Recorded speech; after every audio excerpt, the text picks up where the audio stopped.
ng'ennaku ebulambale mu kiseera kino bannayuganda okukkira obusanduku bw'obululu okulonda abakulembeze baabwe okutandikira ku pulezidenti n'ababaka ba paalamenti. Ekimu ku bikyewuunyaganyisa ennyo abangi be bantu abagenzi bawanduukulwa akakiiko ak'ebyokulonda mu lwokaano olw'okuvuganya ku bifo eby'enjawulo olw'ensonga ezitali zimu omuli obuyigiriza obw'omu nguuba n'okujingirira emikono egy'abasemba. Mu mbeera eno waliwo amaloboozi agazze gavaayo nga geewuunya okulaba nga bawanduukulwa bonna bava ku ludda oluvuganya gavumenti, era nga waliwo n'abamu abatuuse n'okusonga olunwe mu kibiina kiri mu buyinza nti ebintu bino kyandibibeeramu n'omukono.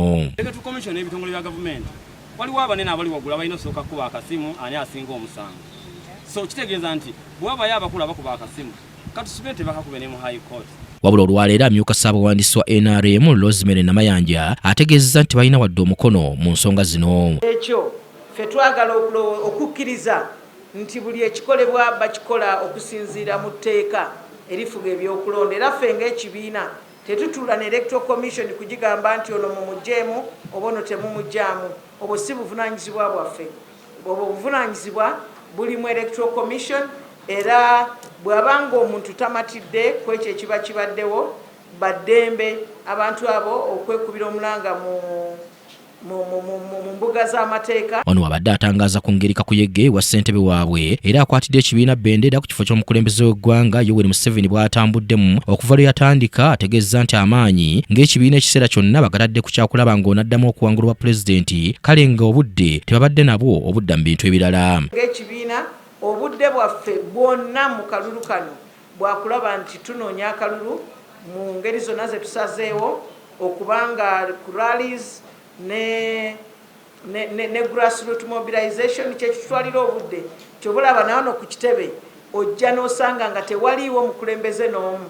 Tetuwenyigira mu kugamba nti ono bamuggyemu, ffe tuli mu field, tuli ku ground. Ono alaze nga kakuyege wa pulezidenti Museveni bw'atambudde obulungi ekibawa obukakafu nti waakuddamu okuwangula akalulu. Atambudde eggwanga lyonna districts 146 azimalayo olwaleero nga tubuzaayo division emu yokka mu Kampala eya Central Division, era eyo nga rale esembayo egenda kubeerawo ku Kololo Airstrip ng'ennaku z'omwezi 13 lwe tugenda mu butongole okuggalawo kampeyini zaffe. Bino Namayanja abyogeredde ku kitebe ky'ekibiina ki NRM ku luguudo kya Ddondo mu Kampala, era nga n'avunaanyizibwa ku kw'okuteekerateekera minisitule y'ebyensimbi Ramadhan Gobi gy'asinzidde n'agobya bannayuganda ng'ebyenfuna by'eggwanga bwe bitagenda kudobonkana olw'okulonda.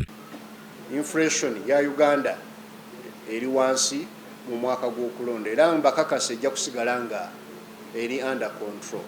Eggwanga wenjogerera wano liyina emmere, tuli mu byakulonda naye ebisale by'emmere biri wansi. Mujjukira bulungi nnyo tubadde tulonda nga buli tugenda okulonda ebisale by'emmere byeyongera n'ebyo ebintu ebirala. Ono akakasizza ng'ebyenfuna by'eggwanga byeyongedde okukula ng'ate agamba nti ebintu byakwongera okutereera nga amafuta gatandise okusimibwa. Tujjeemu kwe kulaba nti ebyenfuna byaffe bitumbuse. Kati mu Uganda wano ebyenfuna byaffe biri ebitundu 17 byekubizaamu ebitundu 17 ku ebyo bye twalina. John Maidoni Mwesigwa Simon bye bakusakidde eggulire lino ku lwa KTV Amalindirire.